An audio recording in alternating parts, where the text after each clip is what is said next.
Good morning. Today we're looking at the second one of our series of signs that are written in John's Gospel.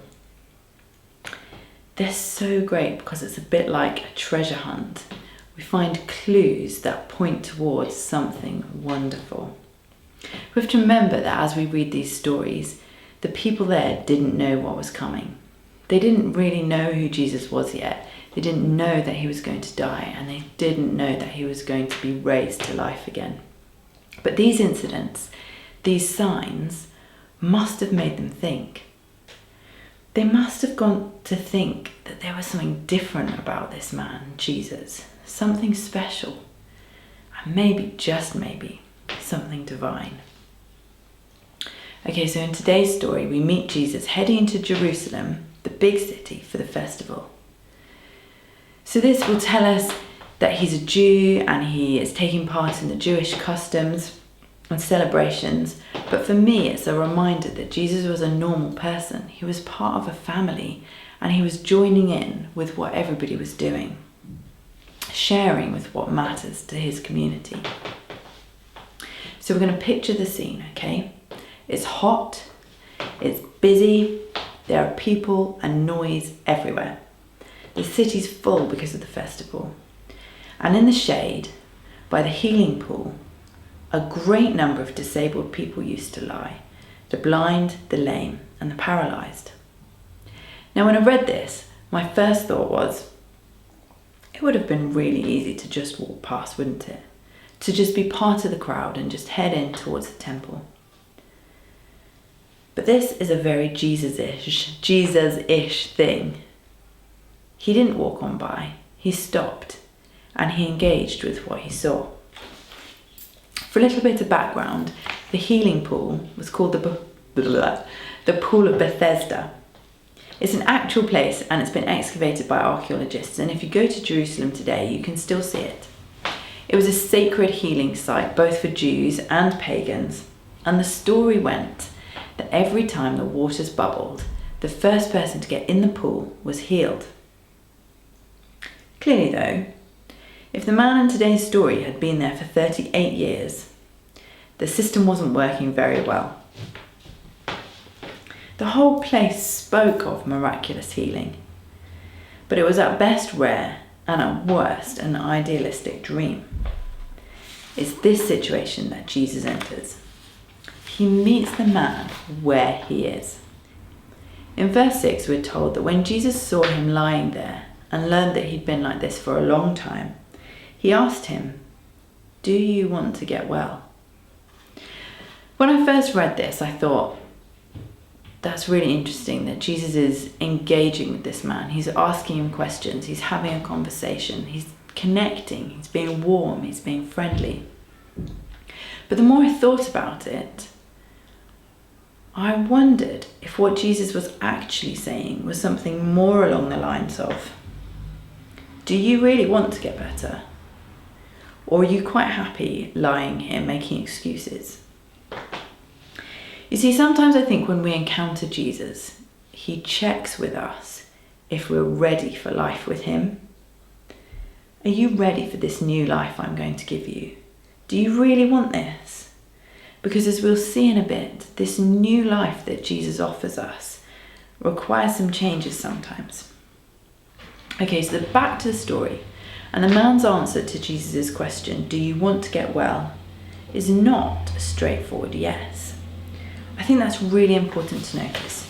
In a relationship with Jesus, there's room for conversation. We don't have to just give the answer that we think he wants. We can tell him what it really feels like. We can tell him what's true, and he will listen to us, and he will speak to us. But the question is, will we listen to him, and will we be obedient to what he says? Thank you, Adam, for that thought from last week. So the man in our story basically says, I can't. No one helps me. When I'm trying, other people just push in front of me and get there first. I was just wondering, have you ever felt like this? that there's something you really want to do, but you can't because you just think someone else is going to push in there and get there first, or do it better, or be there quicker than you. Have you ever felt invalid? Such a horrible word, isn't it? Invalid, invalid. And it seems from the few things that this man says, that's how he feels, kind of insignificant and walked over and looked past. And undignified. But what Jesus does is restore this man's dignity. I think that by even asking the question, do you want to be healed? Do you want to get well? He's giving the man some power, some agency in this situation. And then he instructs him, get up, pick up your mat and walk. And interestingly, here's another clue. The word get up is the same word used in the New Testament for resurrection. I wonder what you would have thought if you were there. This man actually got up and walked, and it had nothing to do with the pool. Something amazing was happening, something that people couldn't understand and couldn't explain, and it made the religious leaders very unhappy. They were not ready for this new creation. They didn't recognize it or see it coming. And John tells us in chapter 1 of his gospel, he was in the world, and though the world was made through him, the world did not recognize him. He came to that which was his own, but his own did not receive him. In fact, not only did they not receive him, the Jewish leaders said, "It's the Sabbath. The law forbids you to carry your mat." Can you imagine? Jesus had just healed this man. A little bit of heaven had broken into earth. And straight away, somebody saying, that's not okay. You're going to get into trouble. You can't have it this good. You know, that's how the devil works, and that's how he talks to us. He will do anything that he can to stop us enjoying God's goodness. As a slight aside, I'm reading a brilliant book. It's John Mark Comer's The Ruthless Elimination of Hurry. And it reminded me of this verse. Sabbath was made for man, not man for the Sabbath. God gave us a day to have a rest. A holiday every week for a whole day. And lots of us, many weeks if we're honest, say to God, oh no, I don't need that, thank you. I've got things to do, important things, I'm fine, I'm just going to keep going.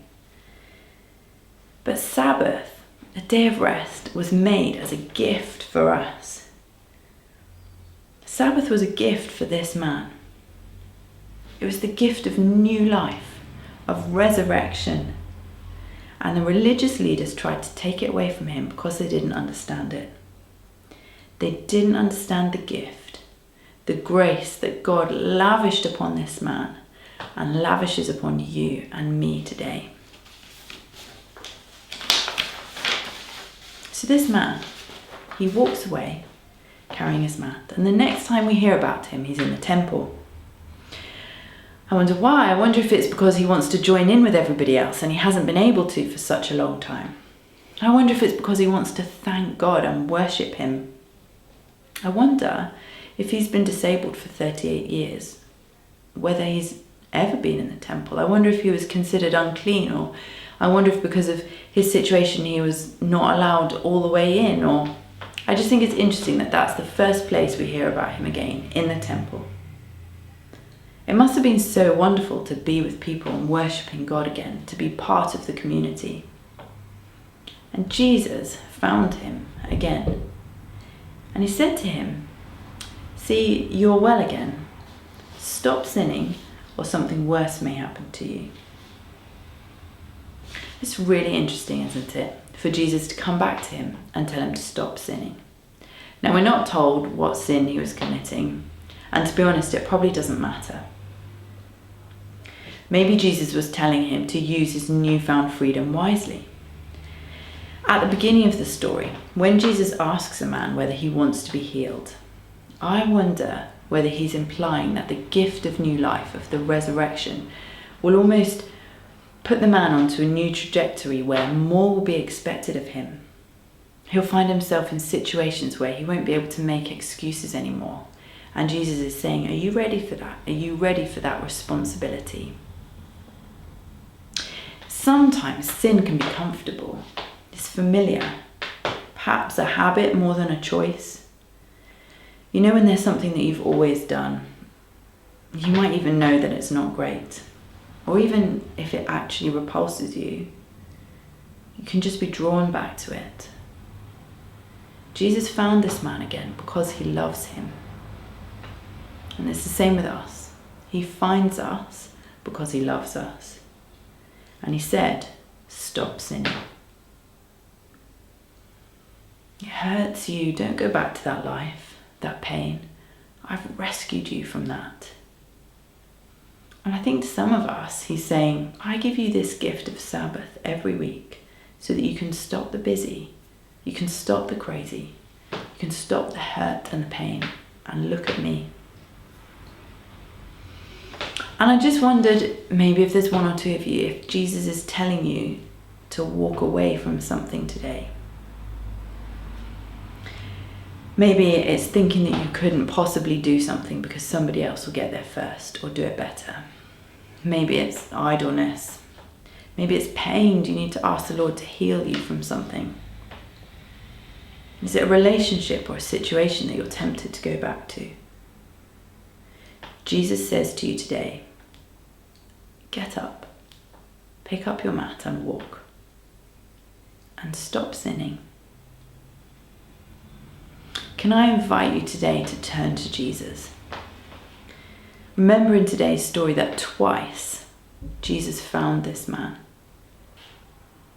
Take a day to rest, to realize that you are found by God. Make yourself aware of his presence.